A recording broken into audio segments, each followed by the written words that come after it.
Hello guys, welcome back to my channel edutainment and मैं हूं स्मिता सिंह, आपके educator for code 55 human resource management and labour welfare. And we are going to study unit 7 labour legislation. So labour legislation से हमने काफ़ी सारे topics किए हैं। अगर आपने उन सेशंस को नहीं देखा है तो आप देख सकते हैं।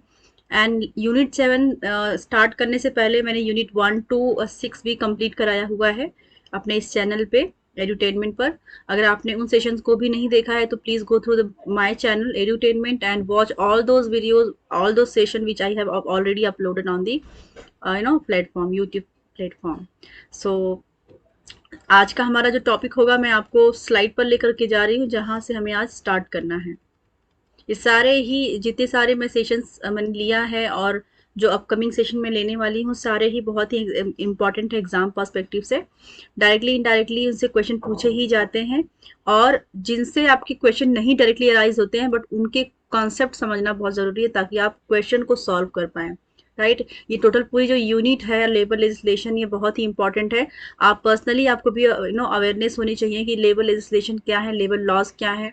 अगर आप किसी भी कॉर्पोरेट सेक्टर में, प्राइवेट सेक्टर में वर्किंग है, गवर्नमेंट सेक्टर में वर्किंग है, पब्लिक सेक्टर में, यू कैन से, तो आपको नॉलेज होना चाहिए कि क्या रूल्स एंड रेगुलेशंस हैं, क्या टर्म्स एंड कंडीशंस होती हैं किसी भी ऑर्गेनाइजेशन में काम करने के लिए, क्या रूल्स होने चाहिए, क्या फैसिलिटीज़ प्रोवाइड की जाती हैं गवर्नमेंट ने, जो कि डिसाइड किया हुआ है कि ये फैसिलिटीज़ जो कंपनीज हैं, जो ओनर हैं, जो एम्प्लॉयर हैं, वो उनको प्रोवाइड करना ही करना है। तो ये सारी चीज़ें, इन चीज़ों का नॉलेज होना आपका वैसे भी, बिना आप एग्ज़ाम के पर्सपेक्टिव से ना भी देखें तभी भी आपके लिए बहुत इंपॉर्टेंट है। वैसे एग्जाम्स के पर्सपेक्टिव से तो बहुत ही इंपॉर्टेंट है। सो लास्ट सेशन में हमने लास्ट जो हमारा टॉपिक था वो था impact of International Labour Organization ILO on Indian labour laws. So हमने देखा कि 3 ऑर्गन्स हैं आईएलओ के, इंटरनेशनल लेबर ऑर्गेनाइजेशन के 3 ऑर्गन्स हैं। पहला है इंटरनेशनल लेबर कॉन्फ्रेंस, दूसरा है गवर्निंग बॉडी एंड तीसरा है इंटरनेशनल लेबर ऑफिस। मैं आपको एक बार समरी दे देती हूँ क्या था इसका सार क्या है। सो इंटरनेशनल लेबर कॉन्फ्रेंस क्या होता है, हर साल एक बार इसकी मीटिंग होती है इन the month of June, labour conference के अंदर। राइट, जो कि इंटरनेशनल लेबर कॉन्फ्रेंस कहा जाता है। ये एक जनरल असेंबली ऑफ आईएलओ होती है और हर साल एक बार इसकी मीटिंग होती है इन the month of June. Governing body क्या है, ये एक executive council of the ILO है। और दूसरा इसका जो पॉइंट देखेंगे वो है meets 3 time in a year. मतलब ये, मतलब जहाँ पर इंटरनेशनल लेबर कॉन्फ्रेंस का की मीटिंग सिर्फ एक बार होती है इन ईयर, यहाँ पर गवर्निंग बॉडी के अंदर इसकी मीटिंग होती है 3 बार in year. In the month of March, March में होती है पहली मीटिंग, फिर दूसरी मीटिंग होती है जून के मंथ में, और तीसरी मीटिंग होती है नवंबर में। तीसरा देखेंगे, जो तीसरा ऑर्गन है आईएलओ का वो है इंटरनेशनल लेबर ऑफिसेस। सो इसके ऑफिसेस कहाँ कहाँ पर है, इसका क्या इंपॉर्टेंट है, आपको ये देखने को मिलेगा आईएलओ के अंदर। राइट, सो एक ये परमानेंट सेक्रेटेरिएट है, एक तरह से ये परमानेंट बॉडी है। The work of the conference and the governing body is supplemented by regional conferences, regional advisory committees, industrial and analogous committees, committee of expert, panel of consultants, special conference and meetings etcetera. Right, so हमारा आज का जो पहला topic होगा इस session का, वो होगा इंटरनेशनल लेबर कॉन्फ्रेंस को हम डिटेल में पढ़ेंगे। क्या है ये, except the interruption caused by second world war, the international labour conference has continued since its first session in 1919 to meet at least once a year. So international labour conference का year क्या था, वो time period क्या था, वो time period था second world war का। Second world war भी 1919 में ही स्टार्ट हुआ था। इसका, जैसा कि मैंने अभी आपसे डिस्कस किया कि इसकी जो मीटिंग होती है एक साल में एक बार होती है इन the month of June. The conference assisted by the governing body, और ये जो कॉन्फ्रेंस है किसके द्वारा असिस्ट किया जाता है, that is assisted by the governing body, जो कि दूसरा ऑर्गन है। Adopt biennial programme and budget, adopts international labor standards in the form of conventions and recommendations, and provides a forum for discussing social, economic and labor related issues. So इस conference में होता क्या है, basically इस conference में deal किया जाता है, डिस्कस किया जाता है सोशल, इकोनॉमिक, समाज की जो इकोनॉमी है, जो उसकी अर्थव्यवस्था है, सामाजिक अर्थव्यवस्था को डिस्कस किया जाता है, और लेबर के इश्यूज को डिस्कस किया जाता है कि किसी भी ऑर्गेनाइजेशन के अंदर लेबर को क्या इश्यूज फेस करने को मिल सकती हैं या फिर मिलती हैं, उन मुद्दों पे बात की जाती है। India has regularly and actively participated in the conference through it's tripartite delegation. और इंडिया का जो कंट्रीब्यूशन है वो रेगुलर बेसिस पे है। इंडिया रेगुलरली पार्टिसिपेट करता है कॉन्फ्रेंसेज में ऑफ ILO, राइट, क्योंकि इंडिया फाउंडिंग मेंबर है। जब 1919 में इसका फाउंडेशन ईयर बोला जाता है, जब इसका फाउंडेशन हुआ था, जब इसका स्टार्टअप हुआ था एक तरह से, तो सबसे पहले एक जो अदर कंट्रीज के साथ साथ इंडिया भी एक फाउंडिंग मेंबर है, राइट। कुछ कंट्रीज ऐसी हैं जो कि बाद में आके जुड़ी ILO के साथ, लेकिन जो इंडिया है वो इनिशियली ही जब स्टार्ट हुआ था इसका ILO का, जब इसका इस बॉडी का फॉर्मेशन हुआ था, तो फॉर्मेशन के साथ ही फॉर्मेशन में इंडिया का भी हाथ था, इंडिया ने भी पार्टिसिपेट किया था, इसीलिए इंडिया को फाउंडिंग मेंबर कहा जाता है। गवर्निंग बॉडी में देखेंगे, the governing body of the ILO is the executive wing of the organisation. It is also tripartite in character. Governing body भी ट्राइपार्टाइट इन कैरेक्टर होती है, जिस तरह से international labour conference tripartite in nature होता है, जिसमें गवर्नमेंट का इन्वॉल्वमेंट होता है प्लस एम्प्लॉयर एंड एम्प्लॉइज का इन्वॉल्वमेंट होता है, वेयर एज गवर्निंग बॉडी भी एक ट्राइपार्टाइट बॉडी है। Since 1922 Indian has been holding a non-elective seat on the governing body as one of the 10 countries of chief industrial importance.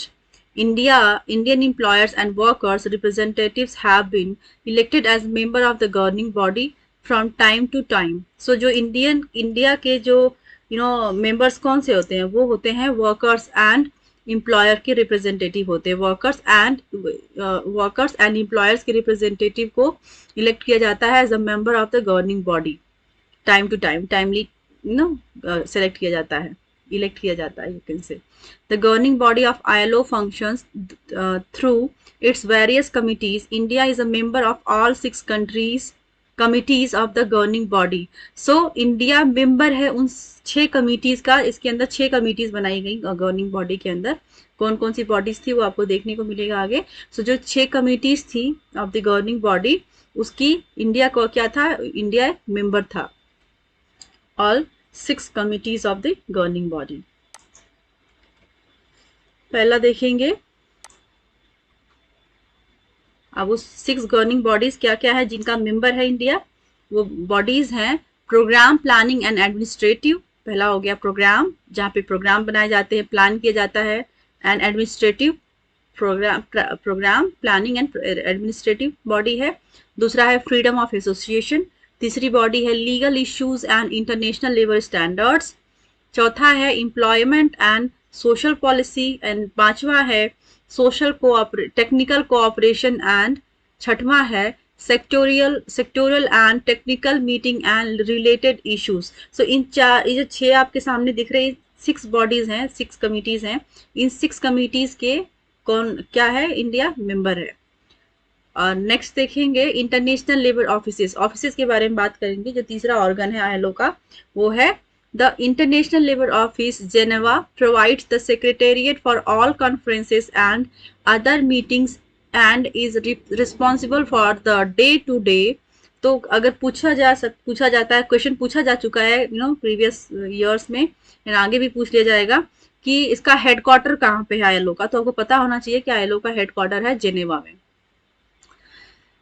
आगे देखेंगे, the international labour office Geneva provides the secretariat for all conferences and other meetings and it's is responsible for the day-to-day implementation of decisions taken by the conference। जो conference होता है international labour offices में, जो conferences होते हैं उसमें जो decision लिए जाते हैं, तो उसका टेक केयर कौन करता है, ऑफिसेज करते हैं, जो जिसके हेडक्वार्टर है, सपोज हेडक्वार्टर इसकी ब्रांचेस भी हैं। तो जो ऑफिसेज का क्या काम होता है, ऑफिसेज का काम होता है कि जो भी मीटिंग में जो डिस्कशन होता है, जो डिसीजन लिए जाते हैं, उनका इम्प्लीमेंटेशन हो रहा है कि नहीं हो रहा है टाइमली, उसका देखरेख कौन करता है, वो करता है जो इंटरनेशनल लेबर ऑफिसेज हैं, वो देखरेख करते हैं इसका। Governing body etcetera. Indian have held positions of importance in the international labour office. So India बहुत ही इंपॉर्टेंट है, मतलब जो सारी मेंबर कंट्रीज है उनमें से जो इंडिया है, इंडिया बहुत ही इंपॉर्टेंट मेंबर कंट्री है of the ILO offices, international labour offices. International labour standards ILO conventions की बात करेंगे।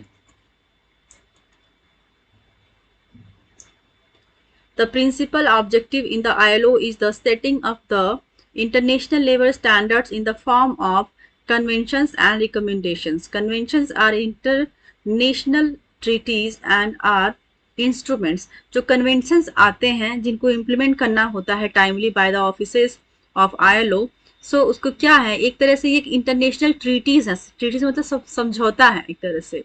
एंड आर इंस्ट्रूमेंट मतलब एक तरह से ये हथियार की तरह काम करता है, इंस्ट्रूमेंट की तरह काम करता है। ये ट्रीटी है, एक समझौता है, right. Which create legally binding obligation, जो कि एक legal binding legal binding obligations को क्रिएट करता है। क्यों? क्योंकि अगर जो भी रूल एंड रेगुलेशंस बनाए गए हैं, जो ट्रीटीज हैं, जो इंस्ट्रूमेंट हैं, जो कि जिसके बेसिस पर एम्प्लॉयज जो काम कर रहे हैं किसी भी ऑर्गेनाइजेशन में, जो वर्कर्स है उनका भला हो सकता है, उनके वेलफेयर की अगर बात कर रहे हैं तो उनका एक कर्तव्य बन जाता है कि जो भी समझौता लाया गया है, जो भी ट्रीटीज बनी है, उनको किस तरह से लीगली बाइंड किया जा सकता है, कि जो एम्प्लॉयर है उनको लीगली बाइंड किया जाता है कि अपने जो भी आप प्रीमाइसेस में जो फैसिलिटीज प्रोवाइड करनी है आपको, सपोज लेटरिन की फैसिलिटी देनी है, यूरिनल की देनी है, ड्रिंकिंग वाटर की देनी है, रेस्ट रूम्स का देना है, या फिर अदर फैसिलिटीज जो कि बहुत ही सारे आपको देखने को मिलेगा। और पिछले आपने सेशन में पढ़ा भी कि क्या क्या फैसिलिटीज प्रोवाइड की जाती हैं जो कि एम्प्लॉयज़ के वेलफेयर के लिए होता है, उनके हेल्थ एंड सेफ्टी के लिए होता है। तो लीगली बाइंड होते हैं कौन? एम्प्लॉयर्स होते हैं टुवर्ड्स द एम्प्लॉयज़। सो ये जो ऑब्लिगेशन है, जो कर्तव्य है कि वो फुलफिल करें एम्प्लॉयर्स, तो उसके लिए उनको उनका इम्प्लीमेंट होना बहुत ज़रूरी है। जो भी ट्रीटीज बनती हैं, जो भी डिसीजंस लिए जाते हैं, उनका इम्प्लीमेंट होना बहुत ज़रूरी है। On the countries that ratify them, recommendations are non-binding and set out guidelines orienting national policies and actions. जो recommendations होते हैं, आपको क्वेश्चन पूछा जा सकता है इसमें, आप देखिएगा डिफरेंस देखिए कि जो कन्वेंशंस होते हैं वो लीगली बाइंडिंग होते हैं, बट जो रिकमेंडेशंस होते हैं, क्योंकि सिर्फ रिकमेंड किया जा रहा है कि ऐसा होना चाहिए, तो वो लीगली बाइंडिंग नहीं होते, वो नॉन बाइंडिंग होते हैं वो, राइट। सो क्वेश्चन पूछा जाएगा कि जो कन्वेंशंस होते हैं एंड रिकमेंडेशंस होते हैं, इनमें से कौन सा लीगली बाइंड होता है और कौन नॉन बाइंडिंग होता है। या फिर पूछ लिया जाएगा कि कन्वेंशंस नॉन बाइंडिंग होते हैं, नॉन लीगली बाइंडिंग होते हैं, और रिकमेंडेशंस लीगली बाइंडिंग होते हैं। आपको वाइस वर्सा मतलब उल्टा करके पूछ सकता है। तो आपको अगर पता होगा कि नहीं, कन्वेंशंस जो है वो लीगली बाइंडिंग होते हैं और जो रिकमेंडेशंस होते हैं वो नॉन लीगली बाइंडिंग होते हैं, तो आपको इसका डिफरेंस पता होना चाहिए। ये क्वेश्चन पूछा जा चुका है प्रीवियस ईयर में, तो आपको मैंने इसलिए बता दिया कि ताकि आपके नोट में रहे। और ऑल्सो ये आगे क्वेश्चन सेम पूछा जा सकता है या फिर वर्ड्स में थोड़ा चेंज करके सेम क्वेश्चन को रिपीट कर सकते हैं। आगे देखेंगे।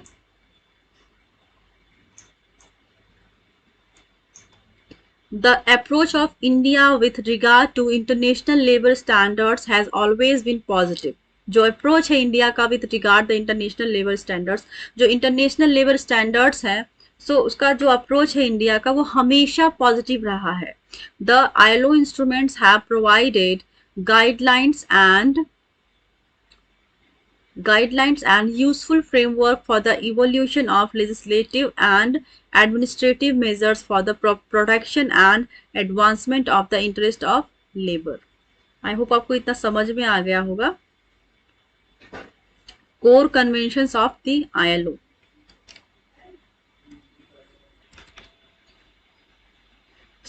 इस सेशन को मैं यहीं पर एंड कर रही हूँ। आगे का जो हम सेशन करेंगे वो स्टार्ट करेंगे कोर कन्वेंशंस ऑफ आईएलओ से स्टार्ट करेंगे, राइट। सो तब तक के लिए keep watching me, keep subscribing my channel and keep watching me, keep sharing and subscribing along with the आपके फ्रेंड सर्कल में। इसको सर्कुलेट करना मेरे चैनल को बहुत ज़रूरी है आपको, क्योंकि अगर आप सर्कुलेट नहीं करेंगे तो मेरे वीडियोस उन तक नहीं पहुंच पाएंगे जो कि सच में बहुत नीडी हैं। उनके लिए जो रूरल एरियाज़ में रहते हैं या फिर वो अर्बन एरियाज़ में रह कर के भी वो फैसिलिटीज़ अवेल नहीं कर पाते हैं, कोचिंग नहीं ले पाते हैं, ऑफलाइन क्लासेस नहीं जा पाते हैं, तो उनके लिए क्या है कि एक प्लेटफॉर्म मिलना ज़रूरी है उनको अपनी तैयारी करने के लिए। उनको एक ऐसा टीचर चाहिए जो कि उनको एक जगह बैठ करके उनको पढ़ा सके, और वो एक जगह रह करके ही सारी चीज़ें सारे मटेरियल सारे कोर्सेज उसको अवेलेबल हों, right? So please do share with your friends and also ask them to subscribe my channel. Okay, so thank you very much. Thank you so much.